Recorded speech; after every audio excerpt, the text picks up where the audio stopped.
आज हम देखने वाले हैं अपान मुद्रा। सबसे पहले देखते हैं कि अपान मुद्रा को लगाते कैसे हैं। अपनी रिंग फिंगर और मिडिल फिंगर और अंगूठा, इन तीनों के टिप को आपस में मिलाएंगे और बाकी दोनों उंगलियों को सीधा रखेंगे। तो इस तरीके से बन जाएगी ये अपनी अपान मुद्रा। प्राण मुद्रा के बाद ये भी अपान मुद्रा भी बहुत ही महत्वपूर्ण मुद्रा है। और ये मुद्रा करती क्या है? ये मुद्रा अपने शरीर के जो भी टॉक्सिक एलिमेंट है, जो विजातीय तत्व हैं, विषैले तत्व हैं, उन सबको बाहर निकालने का काम करती है। उन सबको बाहर कैसे निकालती है? यूरिन के द्वारा भी उनको बाहर निकालती है, क्योंकि इसका किडनी पर भी इफेक्ट रहता है। लीवर पे भी इसका इफेक्ट रहता है, तो लीवर भी काम करता है, उसके द्वारा भी निकालती है, स्टूल के द्वारा निकालेगी। और पसीने के द्वारा भी ये टॉक्सिक जो एलिमेंट है शरीर के, उनको बाहर निकालती है और उससे बॉडी अपनी अंदर से क्लीन रखती है।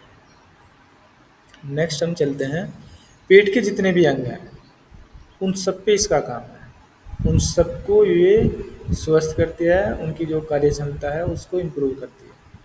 पेट के जितने भी अंग हो गए, जैसे अपना नाभि, नाभि के आसपास लीवर हो गया, पैनक्रियाज हो गया, गॉल ब्लैडर हो गया, आसपास में किडनियाँ हैं वो हो गई, इन सब पे ये काम करती है। आगे देखते हैं। एक तो पेट के वाले पॉइंट हम देखेंगे तो थोड़ा और। सभी कहते हैं, ये सबसे सुनने में आता रहा है कि जो पेट है वही सब बीमारियों की जड़ है। अगर किसी का पेट खराब तो उसको बीमारी होनी ही है।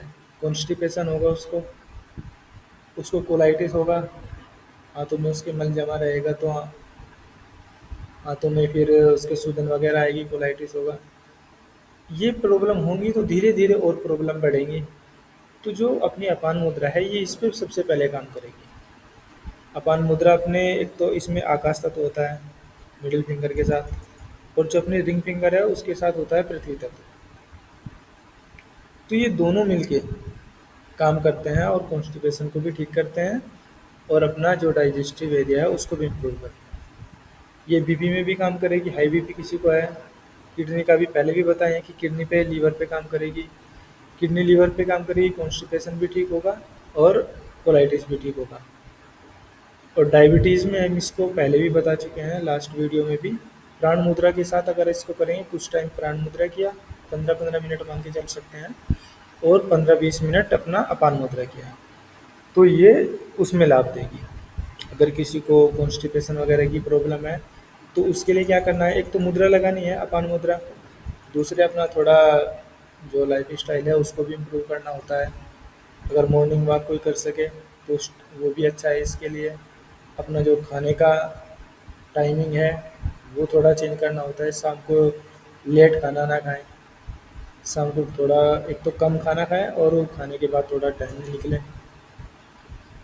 या ऐसे कर सकते हैं, जैसे कोई मॉर्निंग वॉक के लिए जा रहा है तो उस टाइम पे अपन मुद्रा लगा ली, तो दोनों काम एक साथ हो जाएंगे। ऐसा भी नहीं है कि इसको अलग से लेके बैठना है, क्योंकि ये ऐसी मुद्रा है, आप इसको चलते फिरते करो, उठते बैठते करो, कैसे भी करो, सोते जागते जैसे भी आप कर सकते हैं वैसे करो। हर तरीके से ये लाभ ही देने वाली है। अब नेक्स्ट आते हैं हम। अगर किसी की नाभि बहुत डिस्टर्ब रहती है, क्योंकि अगर किसी की नाभि डिस्टर्ब है तो उसको पेट से रिलेटेड प्रॉब्लम होनी ही है। उसका डाइजेशन ठीक नहीं होगा, डाइजेशन ठीक नहीं है तो स्टूल ठीक से पास नहीं होगा।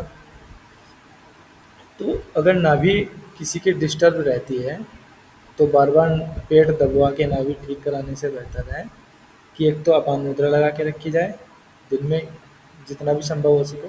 अगर घंटा भर हो सके संभव तो बहुत ही अच्छा। इसके इस जो अपनी ये अपान मुद्रा है इसको करने से हानि कुछ नहीं है। एक सावधानी है, वो भी लेडीज लोगों के लिए है, जेंट्स के लिए कोई प्रॉब्लम नहीं है, वो हम बाद में बताते हैं। अगर किसी की नाभि बहुत डिस्टर्ब रहती है तो उसे अपान मुद्रा भी लगानी चाहिए और साथ ही साथ उसको उत्तानपाद आसन भी करना चाहिए।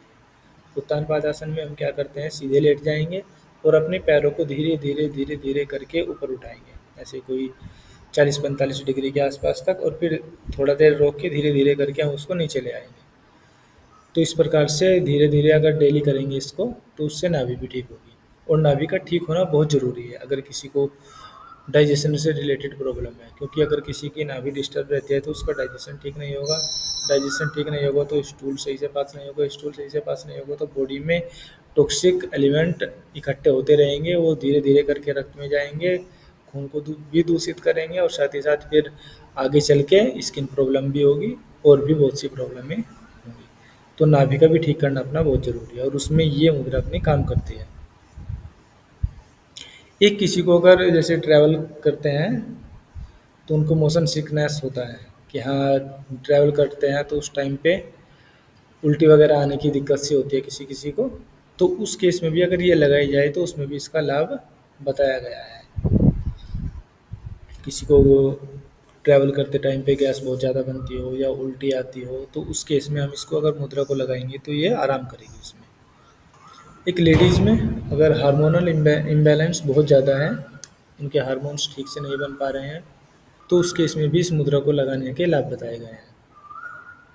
और साथ ही साथ इसमें एक पॉइंट ये भी है, जो प्रेगनेंसी के टाइम पे आजकल सिजेरियन बहुत होते हैं डिलीवरी, तो उसमें भी इसका प्रभाव देखा गया है कि अगर किसी की डिलीवरी का टाइम नज़दीक है, मतलब कि 9वां महीना चल रहा है, तो उस टाइम पे अगर इस मुद्रा को डेली लगाया जाए तो उनके सिजेरियन होने के चांसेस कुछ कम हो जाते हैं, क्योंकि इसका एरिया अपना उसी एरिया पे ज़्यादा काम करता है जहाँ पे कि अपना गर्भ का एरिया है महिलाओं में, तो वहाँ पे ये काम करती है। तो सिजेरियन डिलीवरी के चांसेस इससे कुछ कम होंगे और नॉर्मल के चांस बढ़ते हैं। और सावधानी भी इसकी एक यही है कि अगर कोई प्रेग्नेंट लेडी है तो उसको कम से कम जो उसके 8 महीने हैं शुरुआती, उसमें ये मुद्रा नहीं लगानी है। बाकी कोई भी इस मुद्रा को लगा सकता है, लेकिन जो प्रेग्नेंट लेडी हैं वो इस मुद्रा को बिल्कुल ना लगाएं जब तक कि उनका 9वां महीना स्टार्ट ना हो जाए।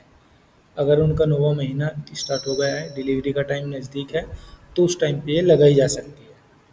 इससे उस टाइम पे लाभ भी हो सकता है कुछ कि सिजेरियन डिलीवरी टलकर थोड़ा नॉर्मल डिलीवरी हो, और अपना नॉर्मल डिलीवरी के लिए बाकी जो जो उपाय घर के बड़े बूढ़े बताते हैं, डॉक्टर बताते हैं, तो उनको भी थोड़ा फॉलो फॉलो करें।